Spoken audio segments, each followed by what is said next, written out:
अस्सलाम वालेकुम स्टूडेंट्स, उम्मीद है आप सब लोग खैरियत से होंगे। स्टार्ट करते हैं जी आज का लेक्चर, जिसका टाइटल है if statement in Python programming. तो इफ़ के बारे में पढ़ने से पहले इतना बताता चलूँ कि ये प्रोग्रामिंग का एक कंडीशनल स्ट्रक्चर है, यानी कि हमारा प्रोग्राम कंडीशन बेस्ड होगा। अगर तो कंडीशन ट्रू होगी तो स्टेटमेंट एग्जीक्यूट हो जाएगी, अगर वो कंडीशन ट्रू नहीं होगी तो वो एक दूसरा केस है, उसके ऊपर एक अलग से वीडियो है जिसके ऊपर हम डिस्कस ये करेंगे कि अगर वो कंडीशन ट्रू नहीं होती तो फिर क्या होना चाहिए। इस वीडियो को कंप्लीट एंड तक लाजमी देखिए। एंड के ऊपर मैं आप लोगों को इफ स्टेटमेंट के हवाले से कुछ ऐसी टिप्स बताऊंगा कि जिसके साथ साथ आप लोग किसी भी कंडीशन स्ट्रक्चर के जो प्रोग्राम्स हैं उनको सॉल्व कर सकते हैं। Let's start. तो इसका सबसे पहले हम सिंटैक्स की बात करेंगे। तो कि इसका सिंटैक्स क्या है? इसका सिंटैक्स यही है कि आप लोग पहले इफ़ का कीवर्ड लिखेंगे, इसके बाद आप यहाँ पे कंडीशन लिखेंगे और यहाँ पे कॉलन लगाना ज़रूरी है। और हम लोग यहाँ पे इसको कमेंट कर देते हैं ताकि हम जस्ट इसको समझने के लिए सारा कुछ लिख रहे हैं, ना कि हम लोग यहाँ पे कोडिंग कर रहे हैं। जस्ट यहाँ पे कमेंट लिखा हुआ है हम लोगों ने। इसके बाद यहाँ पे आप लोगों ने देनी है एक स्पेस, क्योंकि इंडेंटेशन का ख्याल रखना पड़ता है। ये प्रोग्रामिंग लैंग्वेज जो पाइथन है इसमें डेलीमीटर्स वगैरह यूज़ नहीं होते, ब्रैकेट्स यूज़ नहीं होती, यानी कर्ली ब्रैकेट्स यूज़ नहीं होती, इसलिए ये सारी की सारी लैंग्वेज इंडेंटेशन बेस्ड के ऊपर काम करती है। तो इफ़ कंडीशन यहाँ पे है, इसके बाद हम लोग यहाँ पे अपनी स्टेटमेंट जो भी लिखना चाहते हैं वो लिखेंगे, ठीक है। और इसको भी कमेंट कर देते हैं। ये देखिए, ये है जी इसका सिंपल इफ़ का syntax. I repeat it again, if का कीवर्ड है, यहाँ पे हम लोग अपनी कंडीशन लिखेंगे, उसके बाद हम लोग यहाँ पे कॉलम का यूज़ करेंगे और यहाँ पे हम लोग लिख देंगे जो भी हम लोग स्टेटमेंट प्रिंट करवाना चाहते हैं। तो ये था बेसिकली इसका सिंटैक्स। अब इसी वाले से हम कुछ एग्जांपल्स लेते हैं ताकि आप लोगों को क्लियर हो सके कि इफ़ कंडीशन काम कैसे करती है। तो लेट्स स्टार्ट। मेरे पास एक वेरिएबल है जी, for example a is equal to 5। यहाँ पे मैं एक कंडीशन लगाता हूँ जी, if A is greater than 3। मैंने ये कंडीशन लगा दी, check that either a is greater than 3, यानी कि अगर 5 3 से ग्रेटर है, जो कि ऑब्वियसली है, तो नीचे एक मैसेज शो हो जाना चाहिए प्रिंट। और यहाँ पे आप कुछ भी लिख सकते हैं, मैं यहाँ पे ट्रू लिख रहा हूँ, जो लिखेंगे वो नीचे डिस्प्ले में आ जाएगा। हम इसको एग्जीक्यूट करेंगे और ये रिजल्ट हमारे सामने नीचे आ चुका हुआ है। आप लोग यहाँ पे देख सकते हैं, ये देखिए ट्रू। हम यहाँ पे इस कंडीशन में कुछ भी लिख सकते हैं, ठीक है। मिसाल के तौर पर आप लोग इसके अंदर कंपाउंड कंडीशन भी लगा सकते हैं, ए is greater than 3 and A is less than 10, ठीक है। मैंने इसको ये कह दिया ए 3 से भी ग्रेटर है और ए 10 से कम है, जो कि ट्रू है। अब हम अगेन इसको एग्जीक्यूट करेंगे। जैसे ही हमने इसको एग्जीक्यूट किया तो ये देखिए वो कहता है ये जो आपने चीज़ लिखी है ये बिल्कुल ठीक है। इस तरह आप किसी भी कंडीशन को इस तरह से एवेलुएट कर सकते हैं। इसी तरह से हम लोग एक और कंडीशन ले लेते हैं। फॉर एग्जांपल मैं यहाँ पे एक लिस्ट बना लेता हूँ, वो है जी लिस्ट 1 के नाम से। और इस लिस्ट के अंदर हम लोग कुछ वैल्यूज़ ले लेते हैं, फॉर एग्जांपल 1 2 ऐसे ही 3 4 5। और यहाँ पे हम लोग लिख लेते हैं if two in list 1। List 1 ये एक उसकी एडवांस फॉर्म है इफ़ को यूज़ करने की, कि हम ये चेक कर रहे हैं कि क्या ये जो नंबर 2 है क्या वो लिस्ट 1 के अंदर एग्जिस्ट कर रहा है या नहीं कर रहा।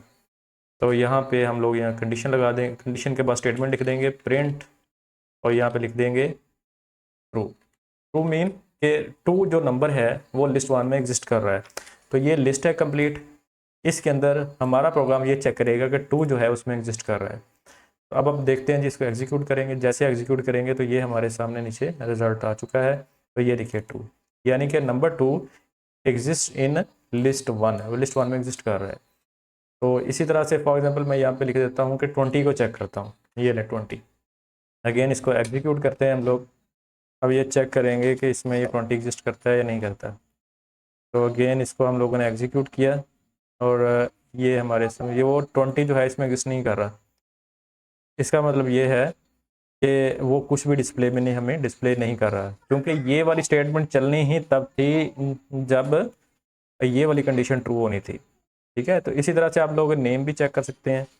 फॉर एग्जांपल ये मैं यहाँ पे कोई नाम लिख देता हूँ, फॉर एग्जांपल ये पहला नाम है, इसके बाद हम लोग यहाँ पे दूसरा नाम लिख देते हैं, इस तरह से तीसरा नाम लिख देते हैं ये। और यहाँ पे हम नाम को चेक कर लेते हैं कि जैन, ठीक है। इसको डबल कोट्स में आप लोगों ने लिखना है जैन। अब हमारा प्रोग्राम ये चेक करेगा कि ये वाला जो नेम है क्या इस लिस्ट में एग्जिस्ट कर रहा है या नहीं कर रहा है। इसको हम लोग एग्जीक्यूट करेंगे, अगर वो इसमें एग्जिस्ट कर रहा हुआ तो ट्रू आंसर आ जाएगा, अदरवाइज उसको कुछ भी शो नहीं करवाएगा। तो हमने यहाँ पे ये देखिए ये ट्रू आंसर आ चुका है नीचे, इसका मतलब ये है कि ये जैन नेम इसमें एग्जिस्ट कर रहा है। तो इसी तरह से जैसे इन है तो हम लोग नॉट इन भी यूज़ कर सकते हैं। एक होता है जी नॉट इन। नॉट इन का मतलब ये है इसका आंसर तब आएगा कि जब वो नाम इसमें एग्जिस्ट नहीं कर रहा होगा। मिसाल के तौर पर ये जैन है, मैं यहाँ पे लिख देता हूँ कि फहद, हम एक नाम ले लेते हैं, ठीक है, वो नॉट इन लिस्ट वन। मैं ये चेक कर रहा हूँ, अगर वो इस लिस्ट वन में नहीं है तो बात सही है, इसका मतलब ये है। अब हम इसको एग्जीक्यूट करेंगे तो ये हमारे पास सामने नीचे इसका आंसर आ जाएगा। तो ये देखिए कि ये जो नाम है फहद वो इस लिस्ट में एग्जिस्ट नहीं कर रहा, नॉट इन। तो बेसिकली ये जो ऑपरेटर मैंने यहाँ पे दो यूज़ किए हैं, इन, नॉट इन, इनको मेंबरशिप ऑपरेटर्स कहते हैं। ठीक है, इनको तब यूज़ किया जाता है कि जब हम किसी लिस्ट में से, किसी टपल में से किसी स्पेसिफिक वैल्यू को सर्च कर रहे होते हैं तो वहाँ पे इनको यूज़ किया जाता है।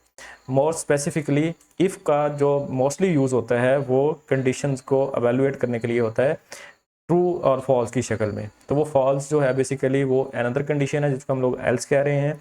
फिलहाल हम जिसको चेक कर रहे हैं वो है इफ स्टेटमेंट। व्यूअर्स, अब हम लास्ट पार्ट है वीडियो का, इसके अंदर हम लोग ये देखेंगे कि रियल लाइफ के अंदर हम लोग इफ स्टेटमेंट्स का कैसे यूज़ कर सकते हैं। अच्छा, फॉर एग्जांपल मैं ये चेक करना चाहता हूँ, मेरे पास एक नंबर है, वो for example as equal to 6 है। मैं ये चेक करना चाहता हूँ कि क्या ये नंबर पॉजिटिव है, नेगेटिव है, या फिर ये नंबर जो है मेरे पास इक्वल टू 0 है। तीन ही सूरत हाल हो सकती हैं। तो मतलब जितनी हमारे पास पॉसिबिलिटीज़ होंगी हम उतने इफ़ लगा सकते हैं।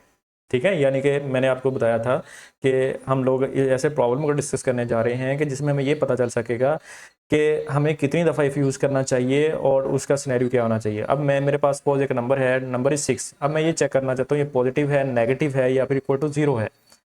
तो वेरी सिंपल इज डैट कि मैं यहाँ पे लिखूँगा if A is greater then 0।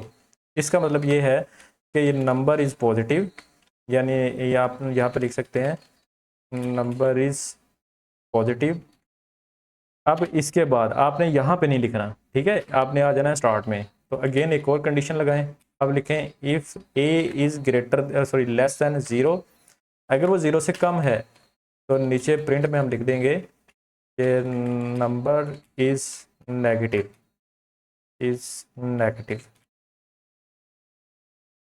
दो चीज़ों को हम लोगों ने चेक कर लिया है। और इसके बाद हम लोग यहाँ पे आएंगे आगे तीसरी कंडीशन की तरफ। वो तीसरी कंडीशन ये शो करेगी हमें कि वो नंबर इक्वल टू 0 है। हम लोग यहाँ पे लिखेंगे if A is equal to 0, और यहाँ पे हम लोग कॉलन लगा देंगे एज पर सिंटैक्स। यहाँ पे हम लोग लिखेंगे प्रिंट, और यहाँ पे लिखेंगे नंबर इज़ इक्वल टू 0।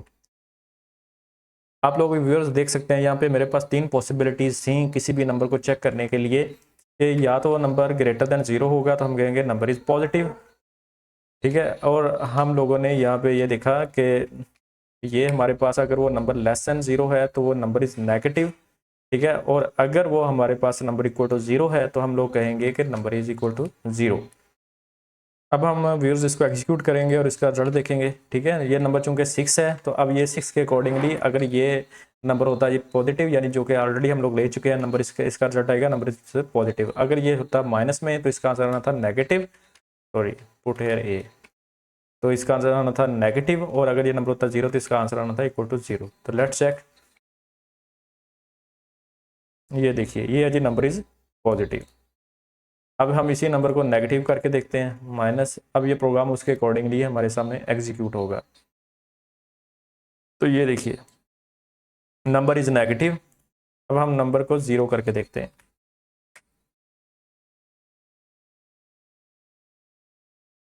ये देखिए व्यूअर्स, अब हमारे पास रिजल्ट आ चुका है number is equal to 0। Viewers, अगर आप लोगों को वीडियो अच्छी लगी हो तो चैनल को लाजमी सब्सक्राइब कीजिए। Thank you very much and अल्लाह हाफिज़।